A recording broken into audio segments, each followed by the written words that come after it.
Among the homeless population in Tijuana, Mexico, are migrants on the way to the U.S. And because of police raids, they're living in a river canal, hiding in the canal's branching tunnels. KPBS Fronteras reporter Guerrero went inside the tunnels to learn about the struggles these migrants face. A warning, some of the images in this story may be disturbing. Aquí arriba. Jose Alberto Zavala is one of hundreds of migrants living inside the Tijuana River Canal's tunnels. He says he doesn't feel safe anywhere else. They see us outside and the police pick us up. Zavala is known as Chapo, like the Mexican drug lord, because of his short stature. But the similarities pretty much end there. He recently rescued this cat from the side of the road.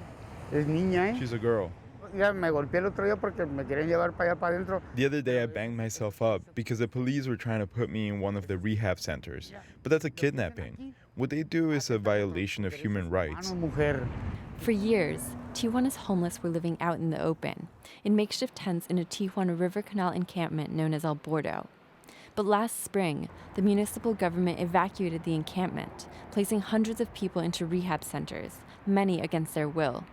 Officials say the migrants were hurting tourism and committing crimes. Many were using heroin or methamphetamine after being deported from the U.S., where they had families and jobs. Some, like Chapo, say they don't do drugs at all, but were sent to rehab anyway.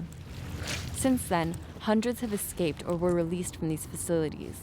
They're now hiding in the storm drains. Police sometimes track them down and place them back in rehab. Others are taken to jail or put on buses out of town.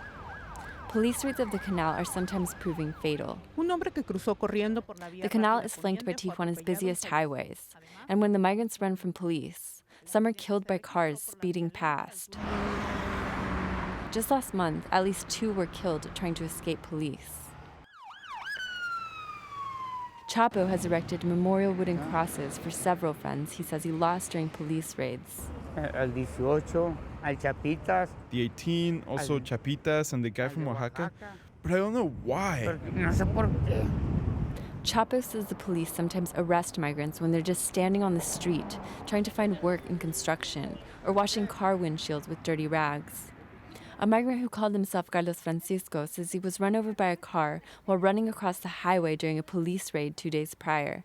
He was injured so badly he couldn't walk. He says the police came while he and his friends were sleeping in the canal. They come and grab us. They beat us. Another man had a large gash on his head from where he says police threw him against the asphalt during the same raid.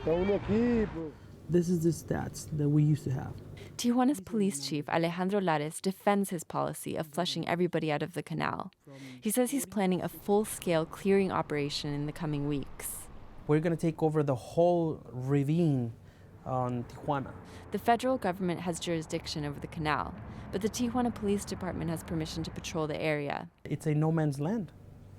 So for that, it's easier for them to buy drugs, sell drugs, and obviously to consume drugs. Lares says he has ordered 14 all-terrain vehicles to patrol the canal. He expects them to arrive any day now. When asked about alleged police beatings, he says migrants should file complaints so that he can investigate. I'm not going to tolerate any abuse from an officer to a citizen. Migrants say they think filing complaints would do them more harm than good. They fear being arrested if they confront police. Sí. Back in the tunnels, Chapo says the current strategy of removing migrants from the canal makes life so hard for them they have no choice but to turn to petty crimes, which can get them arrested.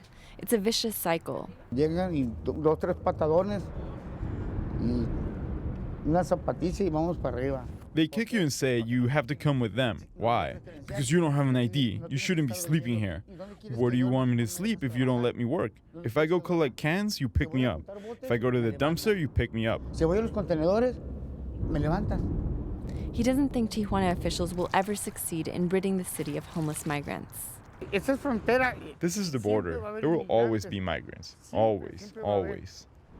But as police raids of the canal become more sophisticated and frequent, the tunnel dwellers face a growing challenge. For the PBS NewsHour, I'm Guerrero in Tijuana.